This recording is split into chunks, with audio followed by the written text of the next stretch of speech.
আগেও কিন্তু কাশ্মীরের পেহেলগাঁওয়ে দেখা যাচ্ছে প্যান্ট খুলে ধর্মের পরিচয় দিতে হয়েছে, সনাতনী হিন্দুদের পরিচয় দিতে হয়েছে। আজ পশ্চিমবাংলায় একজন রাষ্ট্রবাদী ভারতীয় মুসলিম আমি মইদুল আলী মণ্ডল, আমাকে পরিচয় দিতে হচ্ছে, আমার প্যান্ট খুলে আমার ধর্মের পরিচয় দিতে হচ্ছে। তাহলে কাশ্মীর আর পশ্চিমবঙ্গ কি এক হয়ে গেল? গতকালের ঘটনায় একজন মুসলমান ব্যক্তিকে জয় বাংলা স্লোগান দেওয়া হচ্ছে এবং তার মাঝখানে তাকে মারা হচ্ছে। কেন? নাকি বলা হচ্ছে যে তাকে নাকি হিন্দু লোক, তাকে টুপি পরিয়ে মুসলিম সাজানো হচ্ছে, তার জন্য তাকে মারা হচ্ছে। এরা কিছু মুসলমান যে আছে না, টিএমসি মুসলমান, এরা পাগল হয়ে গেছে। বলো, এরা জ্ঞান নেই। একটা মানুষের মাথাতে যদি টুপি থাকে মানে ওটা মুসলিম, ওটা প্রমাণ দিতে হবে। তাহলে আমরা কোন রাজ্যতে বাস করছি যেখানে আমাদেরকে প্রমাণ দিয়ে থাকতে হবে? তাহলে আমাদের ক্ষতিটা কত? আপনারা বলছেন মুসলমানদের জন্য অনেক কিছু করেছে, এই করেছেন, এবার আমি টুপি পরবো, আমি পারমিশন নিতে হবে টিএমসি থেকে যে আমি মুসলমান আছি, আমি টুপি পরছি, আমরা সার্টিফিকেট দেখো। এই অবস্থা চলে এসছে আমাদের আমাদের ওয়েস্ট বেঙ্গলে, পশ্চিমবাংলাতে এই অবস্থা যে আপনি টুপি পরেন, দাড়ি রাখেন, তাহলে টিএমসি থেকে আপনার পারমিশন নিতে হবে, তারপরে না হলে যদি নেন তাহলে আপনি মুসলমান নেই।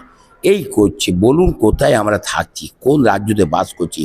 এই জিনিস যদি হয় তাহলে বাংলাদেশ থেকে কিছু কম নেই। যেরকম বাংলাদেশ ওখানে মাইনরিটি আছে হিন্দু ভাই, ওখানে মারাপিটি হচ্ছে, এখানে আমরা মাইনরিটি আছে আর মাইনরিটিকে মাইনরিটি মারাচ্ছে। আমাদেরকে মারাচ্ছে কে? আমাদেরকে কে মারছে? কে করেছে? ও মুসলমান ছিল তো আমাদেরকে এবার টিএমসি থেকে পারমিশন নিতে হবে। আমি টুপি পরছি, আমি দাঁড়িয়ে রাখছি, এটা রাখা উচিত কিনা? ওরা যখন সার্টিফিকেট দেয় তখন আমরা রাখবো, এই নিয়ম হয়ে গেছে। আচ্ছা বলে নামাজ পড়ে, ওটা বুঝতে ড্রামা আছে, শুনুন, ওটা ড্রামা আছে, ওটা কলমা পড়তে জানেন না, আল্লাহ আকবার আল্লাহ আকবার। এটা কি মানে? আল্লাহ অপমান করছেন আপনি? এটা লা ইলাহা ইল্লাল্লাহ সাল্লাল্লাহু আলাইহি ওয়াসাল্লাম, এটা কি বলো? কলমাটা ভালোভাবে বলতে জানে না ও, আর কিন্তু ও আবার মুসলমানদের কাছে আসে নাটক করে, আবার মুসলমানদেরকে ক্ষতি করছে।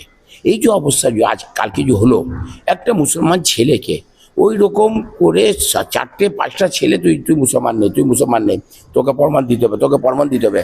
তো কোন রাজ্যতে আমরা আছি? যে রাজ্যতে আপনি মাইনরিটির 32% ভোট নিয়ে ক্ষমতাতে আছেন, আর ওই 32% যার থেকে নিয়েছেন ওকে ক্ষতি করবেন, আর ওকে বলছেন প্রমাণ দিতে হবে আপনি মুসলমান আছে কি না। তাহলে আমরা কোথায় যাব? সেই কারণে আমরা বলছি যে এই জিনিসটা ঠিক নেই। যদি এই জিনিসটা হয় তাহলে আর বেশি দিন নেই, বাংলাদেশ ওইখানে হয়ে যাবে। জয় বাংলা স্লোগান দেওয়া হচ্ছে ওর এটা তো বাংলাদেশই, তো এরা বাংলাদেশ আখের SIR করতে আপত্তি কেন? এই কারণে যে বাংলাদেশি লোক এখানে ঢুকে গেছে, চাকরি ওরা করছে, রাশন ওরা নিচ্ছে, লক্ষ্মী ভাণ্ডার ওরা দিচ্ছে, স্বাস্থ্যসাথী কার্ড ওরা নিচ্ছে, সবাই সুবিধা ওরা পাচ্ছে, কিন্তু থাকে কোথায়? বাংলাদেশে। তাহলে ওরা থেকে সাপোর্ট দিয়েছে এই শাসক দল সাপোর্ট দিয়েছে। এই কারণে যে এরা যেভাবে মানে আমাকে তো ভোট দেয়, আমাকে তো সাপোর্ট করে, এই কারণে এটা করছে, আর কোনো আপত্তি নেই। এবার বলুন, একটা মুসলিম হয়ে যদি মুসলমানকে বলবে আমি প্রমাণ দিতে হবে, তাহলে আমার তো মনে নেই যে এই রাজ্যতে আমরা থাকার। এই রাজ্যতে আমরা যে থাকছি, আমরা ভোট দিচ্ছি 32%, এটা আমাদের উচিত নেই। এরা মুসলমান ভাই এবার জাগুন। যদি আপনি দাড়ি রাখবেন, তো মমতা ব্যানার্জির টিম থেকে এই টিএমসি বাহিনী ওরা থেকে পারমিশন নিতে হবে, আমি দাড়ি রাখছি, আমাকে একটা সার্টিফিকেট দেন, আমি টুপি পরবো, পার্টি অফিসে গিয়ে আমাকে টুপি পারমিশন নিতে হবে। এই অবস্থা আমরা চলে এসেছি। কোথায় আমরা চলে এসেছি?